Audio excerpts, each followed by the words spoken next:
تو حضور علیہ الصلوۃ والسلام نے پہلے ہی ایک دن زمین پر نشان لگا دیے تھے. نبی پاک علیہ الصلوۃ والسلام نے اس رات کو جو صبح بدر ہونا تھا، واقعہ بدر، غزوہ بدر ہونا تھا، ایک شام پہلے ہی زمین پر نشان لگا دیے کہ یہاں ابو جہل گرے گا، یہاں فلاں مر کر گرے گا، یہاں فلاں مر کر گرے گا، یہاں فلاں فلاں فلاں. حضور علیہ الصلوۃ والسلام نے جب نشان لگائے تو صحابہ کرام علیہ رضوان کو نبی پاک علیہ الصلوۃ والسلام کی ایک ایک بات پر ایمان تھا، یقین تھا کہ جو فرما دیا نبی پاک علیہ الصلوۃ والسلام نے وہ ہو کر رہے گا.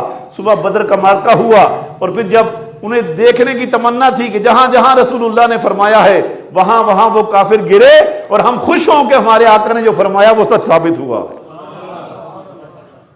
حضرت عبد الرحمن بن عوف رضی اللہ تعالیٰ فرماتے ہیں کہ میرے پاس 2 بچے آئے، کم سن بچے، ایک دائیں ایک بائیں، آ کر کہنے لگے چچا ابو جہل کون، عمر بن حکم کون ہے؟ وہ ابو جہل کون ہے، کہاں ہے؟ میں نے ان کی قدوں کو دیکھا، ان کی عمروں کو دیکھا، ان کے جسموں کو دیکھا، وہ بالکل ننھے شہزادے نوجوان کم سن تھے. میں نے پوچھا کیوں پوچھ رہے ہو؟ کہنے لگے کہ ہم نے اسے ختم کرنا ہے، ہم نے اسے قتل کرنے کا تہیہ کیا ہے. حضرت عبد الرحمن بن عوف رضی اللہ تعالیٰ عنہ حیران ہو گئے. فرمایا کیوں اس کو قتل کرنا ہے؟ جانتے تو تھے اب ان کے اندر کی جو باتیں صبح قیامت تک ہمارے نوجوانوں کے لیے، ہمارے مسلمانوں کے لیے ایک مشعل راہ بن جائیں. فرمایا کیوں قتل کرنا چاہتے ہو؟ انہوں نے کہا اس لیے قتل کرنا چاہتے ہیں، ہم نے سنا ہے کہ وہ ہمارے نبی علیہ السلام کے بارے میں بکواس کرتا ہے، ہماری ایمان کی جان محمد مصطفیٰ صلی اللہ تعالی وسلم کے خلاف ہرزہ سرائی کرتا ہے، ہم سے برداشت نہیں ہوتا، ہم اسے قتل کر کے رہیں گے.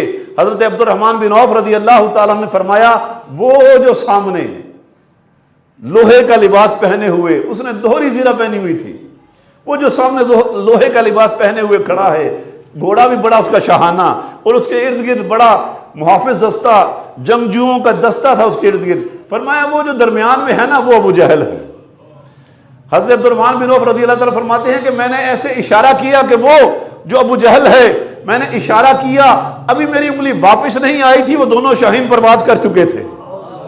وہ دونوں کم سن بچے وہاں سے وہ اس طرح گولی کی رفتار سے نکل چکے تھے، اور جا کر انہوں نے جیسے ہی ابو جہل کے قریب پہنچے، ایک نے دائیں ٹانگ پر وار کیا، دوسرے نے بائیں ٹانگ پر وار کیا. دستہ بھی موجود تھا. جب انہوں نے دیکھا کہ ان کے سردار کو زخمی کر دیا ہے، انہوں نے ان بچوں پر حملہ کر دیا. اور ابو جہل کے جو بیٹے اکرمہ تھے بعد میں وہ بھی رضی اللہ تعالیٰ عنہ ہو گئے، صحابی بن گئے رضی اللہ تعالیٰ عنہ. انہوں نے بھی آگے بڑھ کر وار کیا، انہیں زخمی کر دیا. لیکن ابو جہل گھوڑے سے گر چکا تھا، وہ زخمی ہو چکا تھا، اس کا تکبر خاک میں ملنے والا تھا، اور بالآخر وہی گر کر مرا جہاں رسول اللہ صلی اللہ تعالی وسلم نے فرمایا تھا یہ ابو جہل کے قتل گاہ ہے، یہ ابو جہل کے قتل ہونے کی جگہ ہے. اور تمام صحابہ کرام رضوان نے دیکھا کہ جہاں جہاں رسول اللہ صلی اللہ تعالی وسلم نے وہ نشانات لگائے تھے، جس کا نام لے لے کر نشان لگایا، وہیں پر وہ کافر جہنم واصل ہوا. برادران اسلام، اور پھر نتیجہ کیا نکلا کہ نتیجہ وہی جو ہونا تھا.